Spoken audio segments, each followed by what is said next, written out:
Well, hello again. We are back and ready to roll. We want to pick up where we left off. And that was what I considered, and still consider, one of the most fascinating decades of the 20th century. If for no other reason than the 1920s was a decade of incredible contrast. I think that when we looked last, we made some generalizations about the decade of the 1920s. And I think that we said that the overall theme, the general theme of the 1920s was that it was one of paradox, of change, and fundamentalism. Change in terms of both advancement in technology, change in the social status of both minorities and women, cultural change, certainly at a very rapid pace in America, but certainly the technological change, as we were looking at, really came to characterize the 1920s, and like that of the Gilded Age, this technological change virtually touched every aspect of American society. So we were looking at technological change, cultural change, and the reaction to this change. I guess by way of recapitulation or summary, we might just want to review a few of the things that we looked at last time. And that was the revolution in technology. You just can't understate the importance of that, just like you could not understate the importance of the Industrial Revolution in shaping the 20th century. And as we stated that while the railroad was the most dominant catalyst in the change which created the Industrial Revolution at the turn of the century, from the 1870s to the turn of the century, we can say that in many respects, the automobile had the same catalytic effect for the 1920s. The invention and development of the railroad, of the automobile,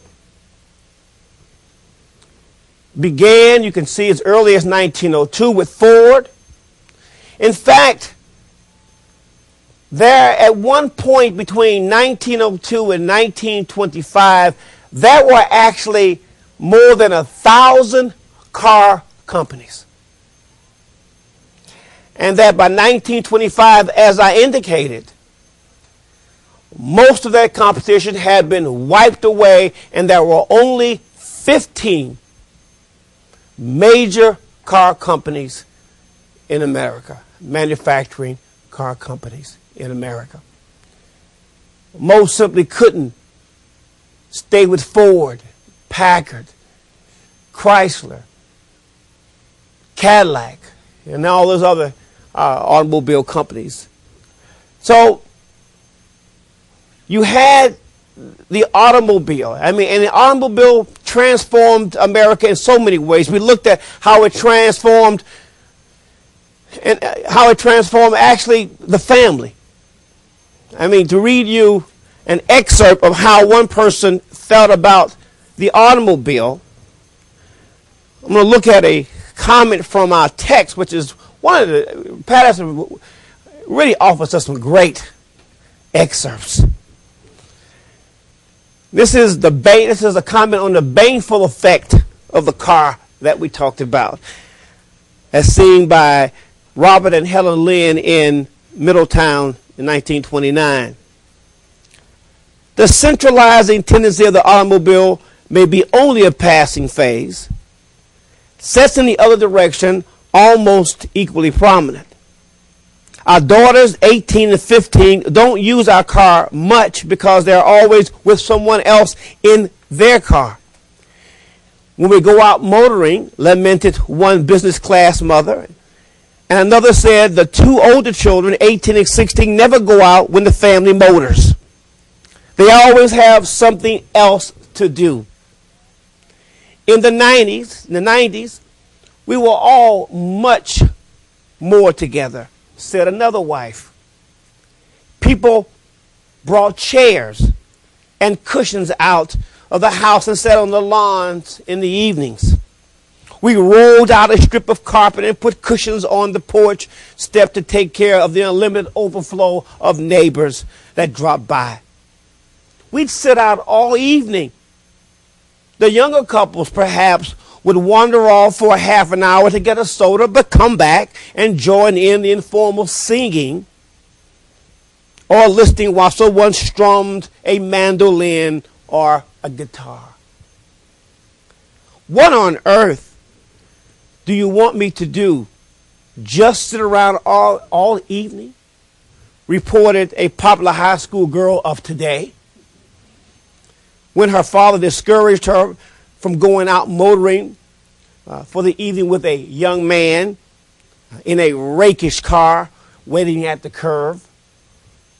The fact that 348 boys and 382 girls in the 3 upper years of high school placed the use of automobiles 5th and 4th, respectively, in a list of 12 possible sources of disagreement between them and their parents suggests that this may be an increasing decentralizing agent, a decentralizing agent of the family. And indeed, many came to see the car not only as a blessing, but truly many came to see the car as having a very baneful effect on the American family. That the American family was already under stress with simply modernization. And now the car threatened to pull the family further and further apart. Unfortunately, for many of these observers, it was just not a passing phase. The car was not going anywhere. So, unfortunately, they were wrong and hoped, I guess it was wishful thinking, that the car was going to disappear, because it didn't. And it did have an effect. You can look at church membership, and church membership will decline during the 1920s.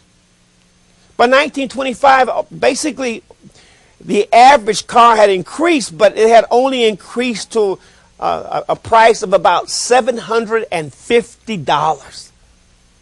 Oh, wouldn't it be nice to go back to those prices today? You couldn't get a doorknob today for $750 replaced, particularly in an accident today. So, the car, I mean, in fact, we talked about the collateral development of the car. Glass, rubber, the roadside cottage industry with the hotel business, the gasoline, the petroleum industry. So many industries were in many ways affected and grew and developed as a result of the automobile. The rubber industry, leather, depending upon what kind of car you had. So, I mean, indeed, I think the automobile sort of ushers in this second industrial, but more of a technological revolution. Technology, as opposed to heavy industry, seemed to be on the cutting edge during the 1920s. That is why we use the word automation. This is the first time that we have the use of mass assembly lines that will now do the work of men. And that was this great insecurity among many men, that the future foreboded terrible and ominous signs for the average worker as the so-called robots began to take over, as they began to put cars together and began to assemble other mass products. But this fear, I think, was far overshadowed by an optimism. An optimism that was rooted in both we talked about the ideology of success, the promise of success when we looked at the Industrial Revolution, but you have the same promise of success during the 1920s, because we do have a phenomenal increase in the economic production in America, as we did during the Gilded Age. Optimism was the buzzword of the 1920s. Indeed, it was said that the average person, if they worked hard, those core American values, if they saved their money, that no American could not become a millionaire by the time that they retired. The word Fordism became a euphemism for the ability to own things, the ability to possess material things. And clearly, if nothing else, the 1920s was an era of consumerism. And Fordism, in many ways, reflected that idea of the ability to own and have material things. If Americans didn't know it, like those individuals that we talked about, the P.T. Barnum's, the Andrew Carnegie's, they were told by a new class of individuals that they could get rich. And there were all sorts of get-rich schemes. We will see the huge, great speculation of land in Florida. Florida in the 1920s will undergo a radical change as there is this incredible land speculation for profit, as we will see in Florida, which will also bust by 1929. But that was now not just your successful individuals who now sold Americans on the prosperity that they were experiencing. And indeed, if you look at wealth, many Americans you could see an increase in their income. Okay? Certainly by 1928. How much of that is real income we'll discuss later. But certainly there was a rise in their income, but a part of that income was obfuscated, that is, was obscured by the use of credit, as we talked about last time. That will change. That will give also the illusion that everybody will be able to own their cherished possessions with $10 down and $10 a month. So while you don't have the Andrew Carnegie's out there on the corner writing autobiographies, telling people how to get rich, you do have a professional class of people for the first time will come to maturity. You can see this in the 1890s as they begin to advertise in store windows in a way that previously was unheard of. But by the 1920s, though, the profession that many of you are majoring in today, that of advertising, comes to maturity by the 1920s. The rise of advertising and consumerism. Extraordinarily important phenomena. You have I simply cannot understate the importance of advertising from this point on in American society. To give you a critique of what advertising meant in 1925, this was Stuart Chase's critique of advertising in 1925. He said that advertising does give a certain illusion, a certain sense of escape in a machine age.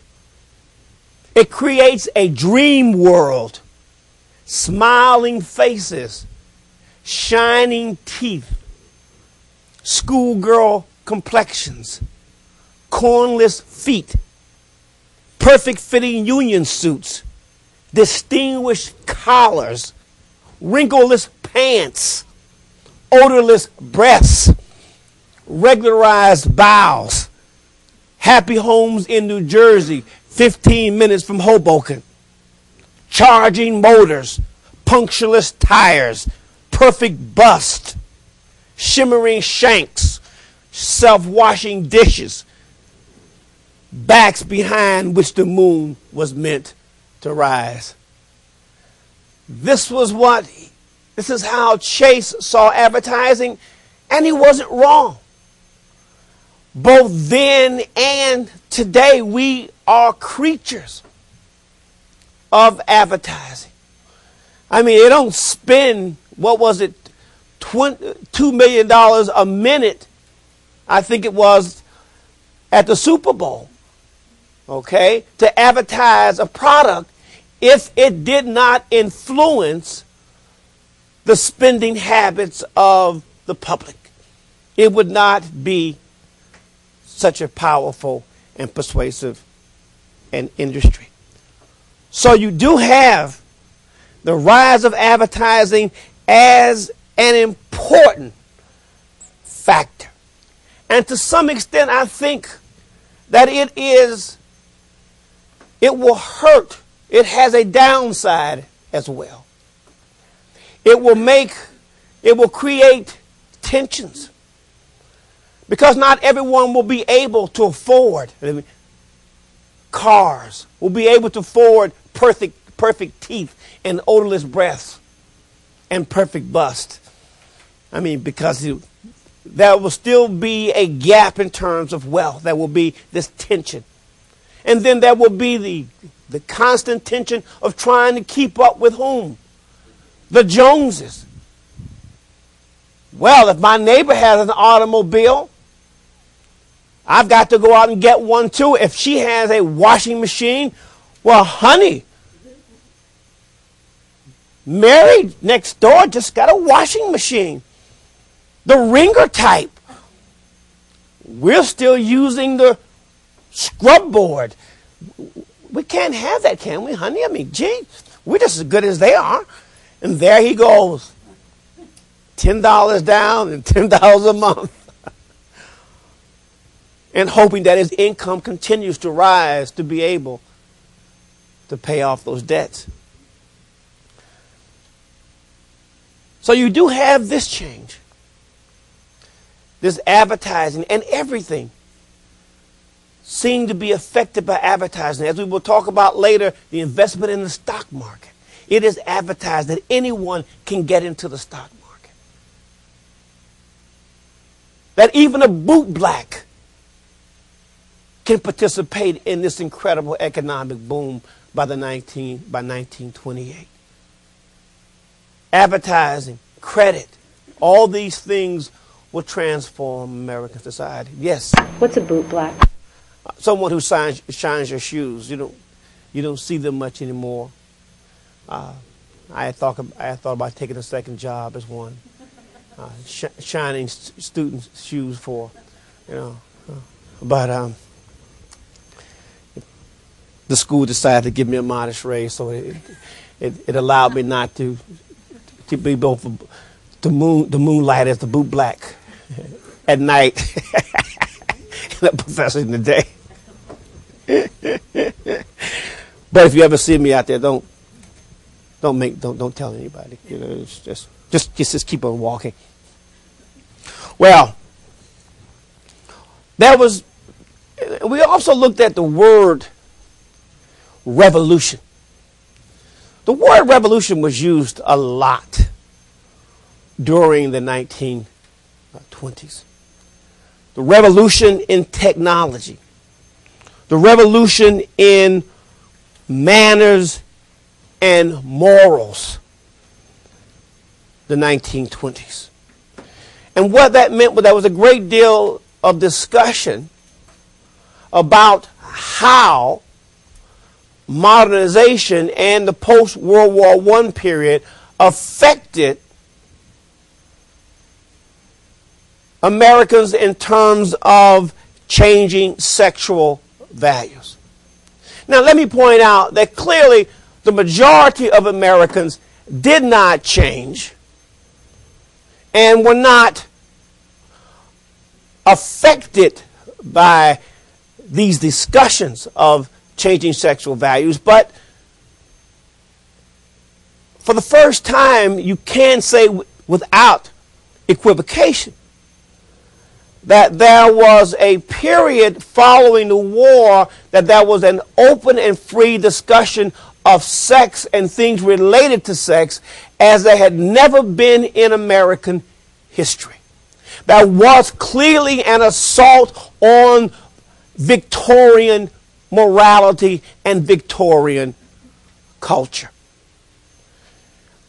At no time in American history up to this point was there such an open and free discussion of sexuality in America. For instance, we looked at that. This one woman talks about, and sex seemed to be everywhere. If you're not, they were in the movies. Sex was in discussion, were in books. I think I pointed out to you last time that that certain dances seemed, at least by their critics, to be infected with sex and had certain ominous signs for the purity and chastity of American women. Dances like the what do you call that dance? The Charleston. Dances in which women who were supposed to be reserved in their movements now seemed unrestrained, according to the critics. They seemed wild. heavy petting for the first time came under discussion. That women were engaging in heavy petting on a national basis. Heavy petting, I suppose, is kissing. Boy, you know, we're talking about things so tame today. I mean, it's just, I have to define these terms now. You know, heavy petting is hugging and kissing and holding hands, which today, if we could only get back to that, we'd be happy. But the movies and the books, I think I pointed out, they had, there were modern dancers like Isadora Duncan. And Cecil B. DeMille's made movies, I think I pointed out last time, like with titles. And look at this is one of his big movies, Old Wives for New. Old Wives for New. Women and Lovers. So for that time, that was a hot title and a provocative subject. And then Golden Bed. These were movies that came out during the 1920s. I have no idea what a golden bed is. But, and then you had songs that I told you, pop culture seemed to be, here again, this is funny because today I'm going crazy over the kind of music that, that my son listens to. I mean, now he's away at college, but we had another Civil War at home the last 3 years. He would buy CDs and I would find a sneaky way to destroy them. Accidentally, of course. I mean, the music I just found offensive. And I didn't think I was an old fogey, but neither did these people at this time. I mean, songs like Hot Lips, I Need Loving, and a whole lot of kisses. Well, parents had the same reaction then that we are having today of utter exasperation. Then you had the little blue books. I think they were the precursors to maybe True Confessions or the kind of books that gentlemen read today. The Playboys and, well, let's leave it at Playboy. And then you had paperback novels, which expressed, again, a certain interest in sex that you would not have found before World War I. As I indicated last time, Love Letters of a Portuguese Nun. I've been looking for that book. I've been looking for it for 5 years now because I want to know what it is, what's contained in the pages of this book, Love Letters of a Portuguese Nun. I know there's an assault on the Catholic Church, but this is ridiculous today. And then, now this makes a little bit more sense. One of Cleopatra's Nights. Well, if you know anything about Cleopatra, one was probably enough to read about because Cleopatra was truly something else. And then you had those little men books like Breezy Stories, Jim Jam Jims, and French stories. The French always came out with something very provocative. So you had this kind of titillation that people began to worry, as we talked about last time. I mean, this one woman said, if I see any more of these fiery, passionate movies, I will not be able to resist the plan to become a wife before the next quarter. This was a college student. These passionate pictures stir such longings, desires, and urges as I had never expected any person to possess. Just the way the passionate lover held his sweetheart suggested many beautiful and intimate relations, which even my reacting to a scene after scene did not seem to satisfy. I cannot believe myself that I am any different. No, she says that I cannot believe myself that I have changed, because when I first entered high school, these scenes gave me unpleasant and guilty feelings. I would determine that I would never see them again, and now they come back clearly to me, but in such a different light that I actually want to experience these scenes and see beauty in them. Well, this emphasis on sex caused one radical, who was not a conservative, to decry the obsession in the 1920s with this free and open discussion of sexuality. And here you have Michael Gold, a Marxist literary critic, ridiculing the emphasis on sex. He was just sick of it. He says, you can read essays by American intellectuals to prove that a man can live with 3 wives, that it is sorrowful to be a lesbian, that mental telepathy really works, that sex should be free, that when a bridge breaks, that God is love, that Poe was sexually impotent, that Henry Clay was oversexed, and that Carrie Nation Bryan and Buffalo Bill suffered from an Oedipus complex, and that Martha Washington suffered from one also. That Henry VIII made British history because he was oversexed. Henry was oversexed.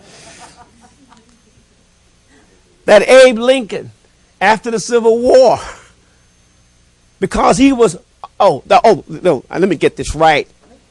That Abe Lincoln made the Civil War because he was undersexed.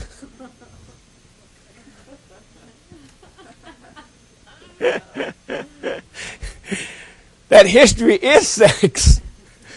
That America is sex. That sex is soul. That soul is all. Forget it.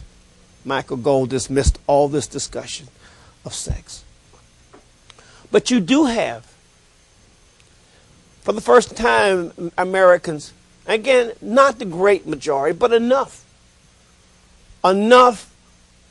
to concern a number of state legislatures who, by the mid-1920s, would take steps to curb this uninhibited sexual discussions. But these sexual discussions were also tied with a perception of a so-called new woman. And it was a perception of a new woman that, quite frankly, unnerved and made men uncomfortable.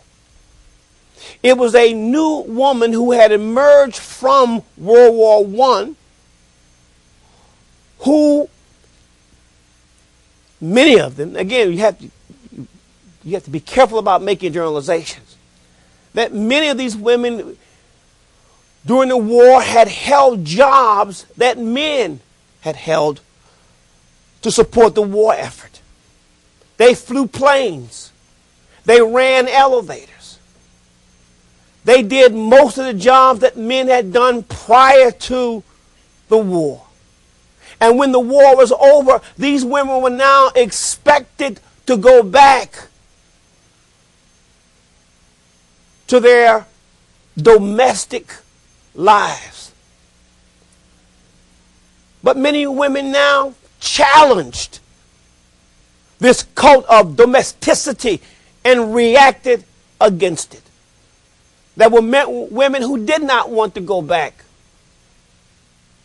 to simply being housewives. They thought many could be both. Many felt they could have careers and could be wives.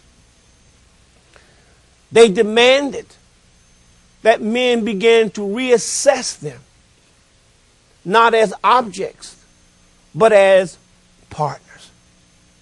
Indeed, some of the extremists, and they were in a minority, the red stockings, would argue that marriage was strictly and only a contract between a man and a woman. And that as a contract, both had reciprocal obligations that needed to be overseen and enforced. Some challenged the marriage vows. You know, today, obviously, we've seen where we've come today, but this was radical. In particular, they challenged the notion that women had to be obedient to their husbands. I can't even remember the marriage vows exactly now because they've changed so much you used to, what is it? You had to love and to obey. Honor and obey. And what else? Well, you had to do whatever your husband told you in the end. I mean, in the end, you were, you know, in the end, to some extent, it seemed as if you were property and chattel. And that was the way women often saw this in the post-World War I era. They wanted different. They wanted to expand their horizons just the way men wanted to expand their horizons. And World War I was the impetus for that. You would have the 19th Amendment, women's suffrage. Even though it was passed in 1919, it was ratified in 1920. Women, however, did not, the suffragettes, after all the effort that they had went into and fighting, state by state, because essentially before this became a national amendment, you could look at women leading the charge, leading the fight for suffrage on a state by state basis. And it was not easy. That women did not use the vote as much as women anticipated when the 19th Amendment was passed. But gradually, though, you could see women challenging their old positions, their old status in American life. You could see some progress, although I think that, to be quite frank with you, some of this is more symbolic than significant. For instance, Jeanette Rankin was the first woman to be seated in the House of Representatives in 1917, but she was just there to fill out the term, and she was replaced. She was not voted in, but still the idea of a woman in the House of Representatives in itself, I think, symbolically was important. It reflected the spirit. In 1922 in Georgia, you had a woman by the name of H.W. Felton who fills an unexpired term of a senator and becomes the first U.S. female senator in 1922. This does not augur a wave of women holding office, but clearly it reflects the consciousness of women in the post-World War I period. For instance, before World War I, you would not expect to see a woman in public smoking a cigar, or a cigarette. In fact, in some cities, a woman who smoked a cigarette in public could be arrested and charged with a misdemeanor. And I don't mean in some backwater town. I mean in New York City. Before the war, if they were caught on Times Square smoking a cigarette, they could be arrested. Or there were prohibitions that kept women out of saloons or bars. And if there weren't prohibitions in terms of law, there was a kind of what? Stigma attached to any woman who would go into a bar or a pub. Let's use the word pub. Bar has such and saloon has such a negative, well, manly kind of connotation. Bars and saloons. I'm not sure it's a good one, you know. But let's say pub. I like the word pub. Or maybe even, what's the old term? That was a term. It'll come to me. But, a tavern. Yeah, that has a kind of elegance about it, you know. Or a dram shop. It's an old term. But any woman caught in a dram shop, a pub, or tavern was considered a certain kind of woman. She was automatically dismissed as that. And then what about women now in the 1920s who had the audacity, who had the nerve to wear dresses, to change their dress style? Before the war, the appropriate length of a dress was below the ankle. That was the only prudent length of a dress for a woman. But now, during the 20s, there were women who walked on the wild side, so to speak. They actually wore dresses above the ankle. They really weren't real high. Some of them, you always had a fringe group, but the average woman probably wore dresses that were maybe a little bit, maybe 2 or 3 inches higher. Not radical. Not like the dresses that obviously we come today. I mean, if we compare what we wear today to what they wore then, we see how incredible this is. I mean, now we wear virtually nothing. And the irony of that is that we wear virtually nothing and we pay more for it. They use less material and charge you more. I think it's a conspiracy. Again, the advertising establishment, the manufacturers. But there were people who were not happy at all about this change in the dress code. They were not happy at all, as we talked about last time, about these changes in women. And certainly one individual, Margaret Sanger, was constantly arrested. By 1917, she was arrested in New York for her book entitled Family Limitations. It was a book that advocated Planned Parenthood or abortions. The limitation, even if she didn't, and actually, what she really, it was not really abortions that she supported. She supported using contraceptives to prevent pregnancy. Let me get that straight because I don't want her ghost to come and strangle me in my sleep tonight. She had advised women, particularly poor women and poor families who could not afford large families. And yet, on the one hand, that was the church saying, multiply and be plentiful. And on the other hand, the grocer was saying, pay me for being plentiful and multiplying. And the two somehow never worked out. Poor people, she said, could not get ahead. Poor people suffered from large families.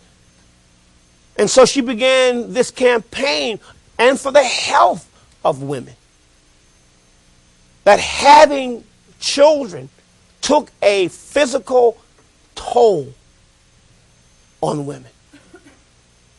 In many ways, what she tackled was more than just the prevention of pregnancy and family planning. She attacked a mentality about women that went back into the 19th century. A mentality that was dominated by a male medical establishment. Even the treatment of women at the turn of the century was virtually seemed prehistoric often. There were places still in America in which women were treated almost universally for every disease. It was always said that the source of a woman's problem, whether it was a headache, whether it was cancer or a tumor, had to do with her womb. That was the source of every ailment for a woman in the 19th century, and that notion lingered over into the 20th century. And that if a woman was sick, somehow she brought it on herself. That was a very negative attitude about the treatment of women. And the way you treated women until the 1920s, when people like Sanger and others began to challenge this, when other women fought to become doctors. And they were, what was amazing is that, and this is how it has changed, that women were excluded from medical school in fields that definitely would have benefited them. And even those women who became doctors, who normally studied abroad and came back to America, not even women patronized them. There was much work to be done, even in the 1920s, with getting women to see other women as competent physicians. It was a world in which the only competent people were men. And that got a lot of women killed, that notion. Women who believed that men knew what they were doing. There are a lot of doctors who didn't know. There's a term I would like to use, but this is a family show. They would often put, for instance, in the late 19th century and even in some rural areas in the 20th century, you could still see doctors using hot silver nitrate injections, mercury injections into women, directly into the womb. And then there was always the old standby, which was as old as, this was barbaric. In certain in certain rural areas, they would still use leeches. The use of leeches to bleed. Bleeding was the cure for everything. And you were definitely cured if you bled to death. I mean, you certainly solved the problem. Yeah. The use of leeches was a ticklish kind of thing. Because you had to make sure that you took out as many leeches as you inserted. You had to make sure you counted each one.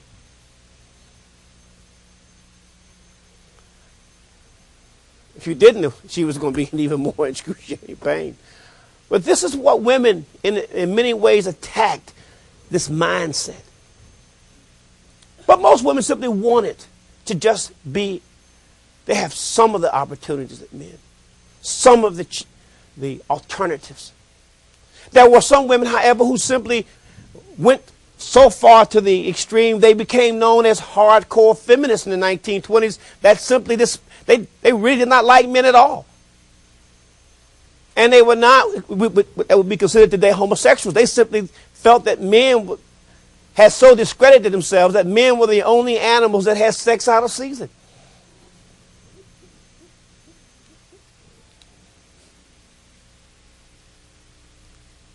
And truly, what was the man good for?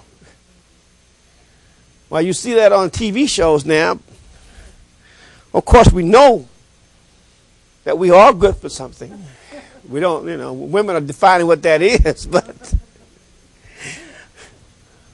there was a reaction to this challenge to the establishment. The wearing of dresses, the open discussion of sex, particularly in the South and rural areas.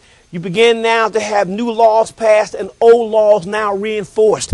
Let me give you an example of a law in Norfolk, Arkansas, that great metropolis.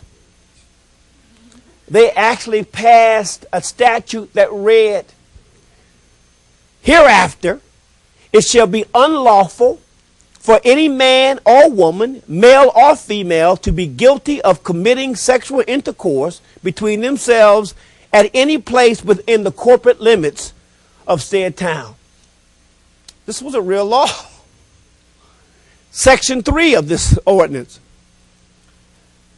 Section 1 of this ordinance shall not, however, apply to married persons as between themselves and their husbands and wives, unless of a grossly improper and lascivious nature.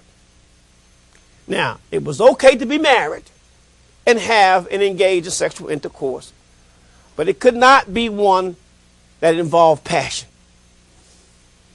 In many ways, because lasciviousness is passion. You could engage in sexual intercourse as long as it was within the goal was procreation.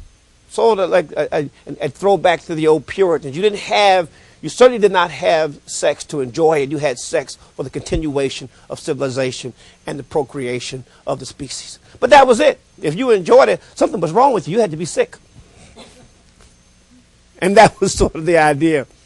And then in Ohio, my home state, an Ohio legislature introduced a bill that would outlaw any garment which unduly displayed or accentuated the lines of the female figure, and prescribing that no female over 14 years of age shall wear a skirt that does not reach to that part of the foot known as the instep.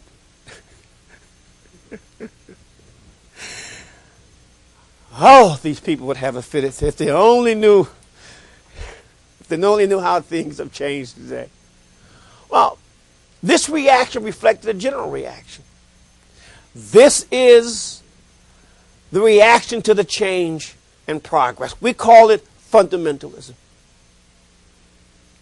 While it was concentrated in the South and in the West, you could see a response to this. There were some concerns all over the country.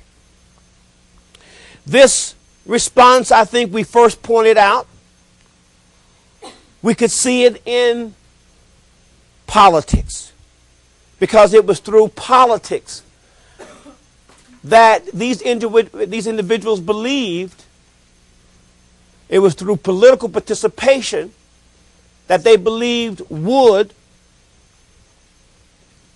restore the American family, that would meet this unhealthy challenge of change, that would bring the family back again in a cohesive nuclear family structure. The Bible, we've already talked about that amendment, but the Bible, Christ, and the Constitution campaign, to some extent, it is reminiscent of some of the moral, the religious campaigns that we see today. That what they wanted to do was to combine the Bible, Christ, and the Constitution in political campaigns. That was the theme. The moral majority, we talk about that today, but in many ways they had the same idea of restoring the restoration of America to a time where there were nuclear families, mothers and wives who stayed at home, and husbands who worked, and kids who didn't talk back. And that certainly was a good thing. So we looked at that. That was one form of fundamentalism. You could see local campaigns in which people ran on the slogan of Bible, Christ, and the Constitution. That the Bible, Christ, and the Constitution were all in harmony and all in agreement on the issue of how society should be and the role of men and women in that society. And then you had another reaction. Again, a reaction to this change that we talked about, the reaction to the immigration of people. We looked at that. We looked at that as a response to the rising immigration of Asians, but particularly Southern and Eastern Europeans, which had begun during the 1880s.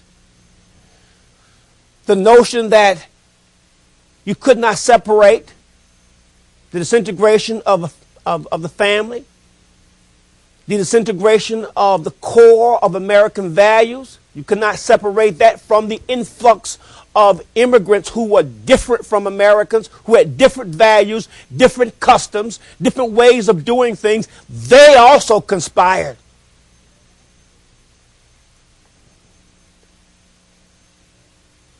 They also conspired to erode what was truly American.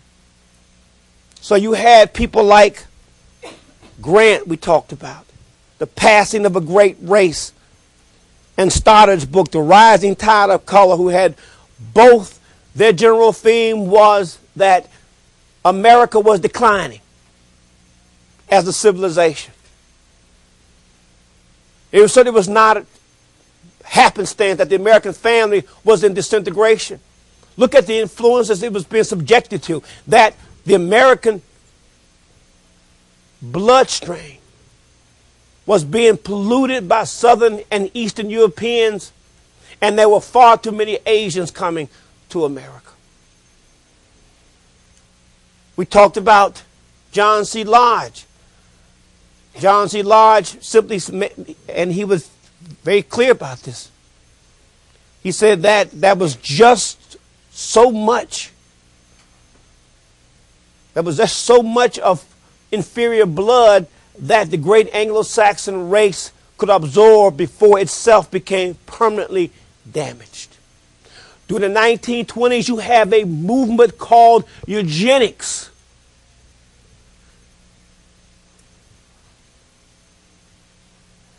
Eugenics is a part of this fundamentalism. What is eugenics? Eugenics. Have you heard of eugenics?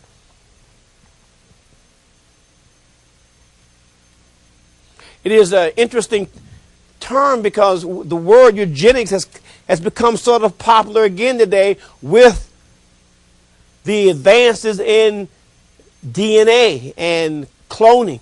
That eugenics is the increasing or the perfecting of a race through specific breeding of people who have superior genes and superior attributes. Of course, they didn't use the word DNA, but they used the word superior people, breeding superior people. Eugenics gained popularity in some circles during the 1920s, and would gain a great deal of popularity in Germany during the 1930s.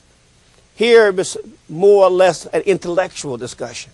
In Germany, they would be, as they said in the vernacular of the street, the Germans were as serious as a heart attack about their eugenics programs. So you had this.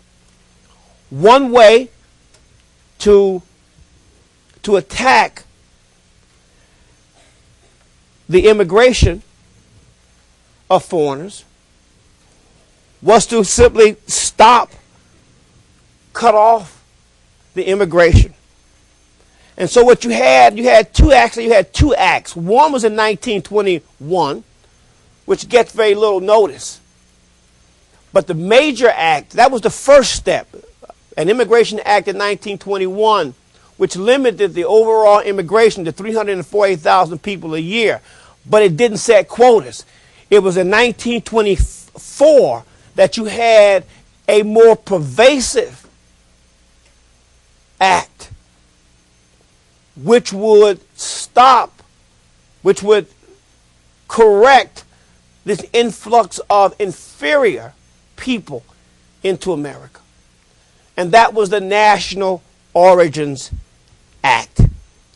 This act reflected the insecurity of the Anglo-Saxon race who felt that they were losing their distinct identity. I mean, even Henry Ford, the great, society, certainly America, owes a great deal to the ingenuity and the skill and the vision of Henry Ford. But Henry Ford was an outright racist. He was anti-Semitic. In Dearborn, he ran a newspaper, the Dearborn Independent, which every issue in the 1920s, from 21 on, denounced Jews. It was blatantly anti-Semitic. Thought Jews were inferior and wanted to find a way of curtailing the influx of Jews into America. Even Henry Ford. Well, the National Origins Act, as I indicated, would achieve that. It would achieve that, as I indicated, by establishing quotas, okay, for immigration. Okay, these quotas of who and how many people would come from respective countries a year would be determined by the 1890 census. Okay? It would be determined by the number of people from respective countries in America in 1890. Now, it just so happens that that is just when you begin to have the influx, a significant influx, just the beginning, of Southern and Eastern Europeans, okay, and even some Asians. Don't forget, it was just 1882 they had the Chinese Exclusion Act passed that stopped the immigration of Chinese into America for a while. This now was permanent. And under the quota system that was established based on the 1890 census, you would have few immigrants from the Southern and Eastern European countries, even fewer from the Asian, and virtually none from the African countries, thereby assuring a racial purity and getting back to what America was, according to these fundamentalists. That is, those who reacted against change. The other aspect of the fundamentalists we talked about, and that was the Ku Klux Klan. The Klan clearly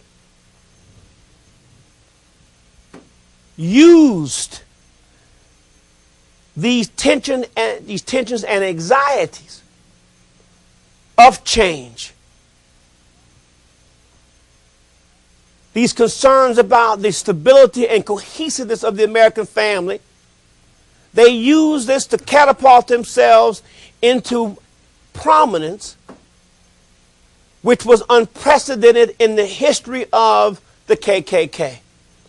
We talked about that by, and again, we can trace that with the movie, The Birth of a Nation, that came out in 1915, based on Dixon's book, The Klansman. The Birth of a Nation seemed to spur the Klan on. A revival of the Klan took place, and in fact, the Klan became more powerful than at any time in American history by the middle 1920s. And a part of it, I think, is because it tied itself. It said that it too was working for what? The preservation of Americanism, the preservation of the family, the honor and sanctity of womanhood. They had to protect women, even if it meant protecting them from themselves.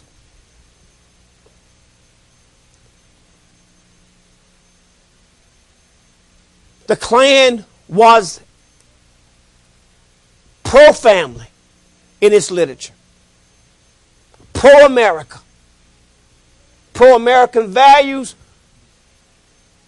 pro-religion. It was anti-black, it was anti-Catholic, and it was anti-Jewish.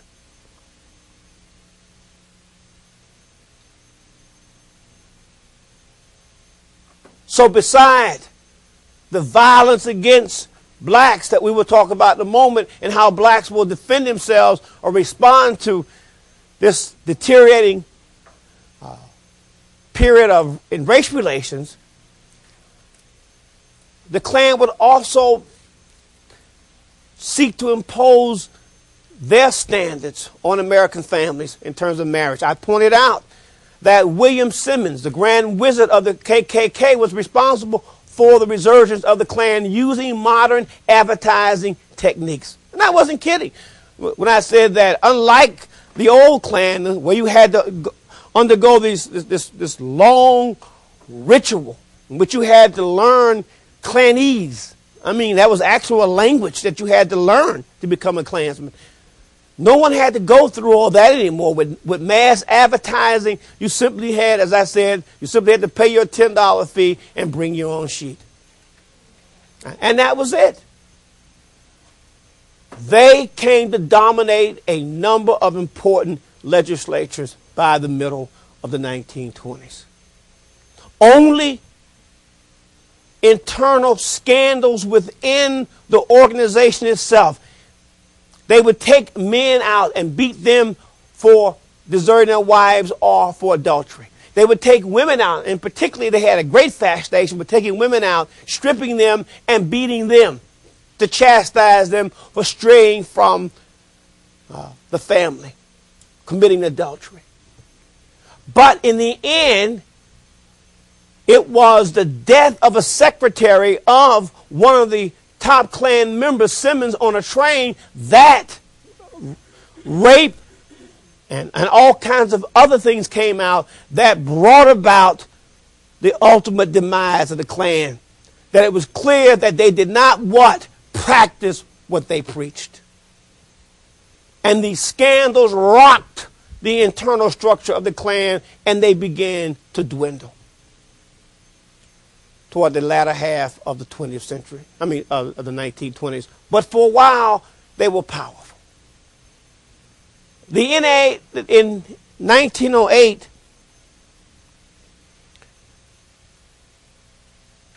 there had been a riot that had taken place in Springfield, Illinois. It was a significant riot for two reasons. One, until 1908, most of the racial conflicts, particularly the riots, had not taken place in the North. They had always taken place in the South. The lynchings between 1880 and 1915. You had more than 3,550 blacks lynched in America. That was about 5 blacks a week that were being lynched in America. But essentially, these were in the South. I'm not sure any of you have seen some of the PBS has shown there's an exhibit that's now traveling around in which an individual has hundreds of pictures of lynchings. It is and pictures of the Holocaust as a way of getting people to look at how inhumane man can be toward his fellow man. It is no matter how many times you see it, it is almost surrealistic when you watch the lynchings and burnings and castration of people in these pictures. And the reaction, not so much of the victim who was charred and burned and castrated, but the reaction of the crowds. Crowds that often gathered with picnic baskets and spread their cloths out on the grass, and they had sandwiches and sodas, and the men had beer and alcohol, and they brought their little children who watched with fascination and smiles on their faces as they watched people dangle from trees, charred, burned corpses. It's an insight into how terrible a period of time we lived through between 1880 and 1915. But in 1908, there was some evidence that race relations and racial antipathy wouldn't simply be confined to the South. That for the first time in 1908 in Springfield, Illinois, you had the largest race riot to that date. The largest race riot to that date. Not in the South, but in Springfield, Illinois. In fact, in the place where Abraham Lincoln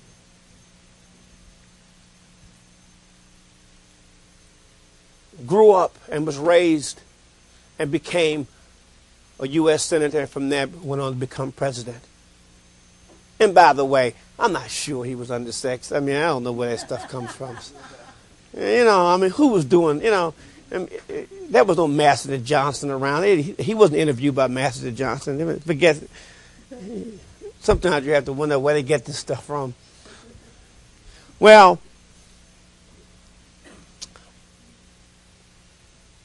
in 1909, following the race riot, or actually 1908, a man by the name of William English Walling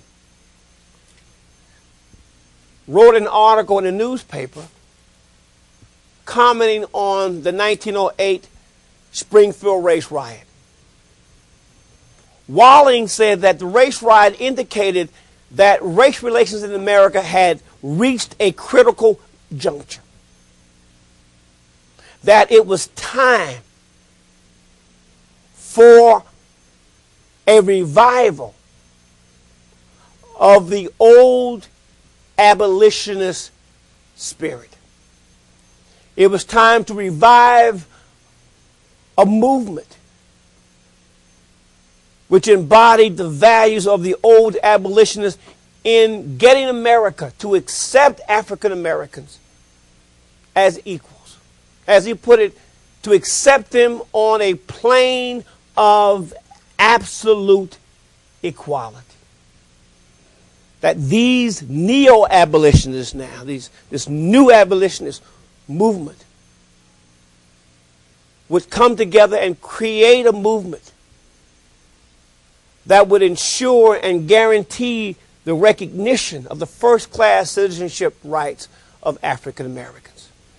His article so affected a number of wealthy whites in America, and one in particular by the name of Mary White Arvington. Mary White Arvington was a wealthy New York white social worker. And she was so affected by the article that she sent out a call for people who believed in what Walling's article had articulated. A call for them to gather together to create now an organization that would bring about, that would achieve this goal. In the end, out of that, you had the formation in 1909 of the National Association for the Advancement of Colored People, commonly known as the NAACP. Now, while it was formed in 1909, it was incorporated by the state of New York as a nonprofit corporation in 1910. It was, in a sense, a biracial organization. All of the blacks, except for one who had been members of an all-black organization called the Niagara Movement, they joined the NAACP. But the original founders of the NAACP, the first board of the NAACP, was all white except for a man by the name of W.E.B. Du Bois, a brilliant scholar. Du Bois was the only black founding or black board member of the original NAACP. But technically, it was then still a biracial organization. What they decided and how they decided to go about to meet the challenge of increasing violence, both in the South and now in Springfield. They would pursue a program called non-economic liberalism. Non-economic liberalism. And let me explain to you what they meant by non-economic liberalism. They believed that first, they had to secure the constitutional rights of blacks before they could move on to an economic program that would give blacks equal access to economic resources in America. So it would be a non-economic program. The program would have as its overall goal the abolition of caste distinctions,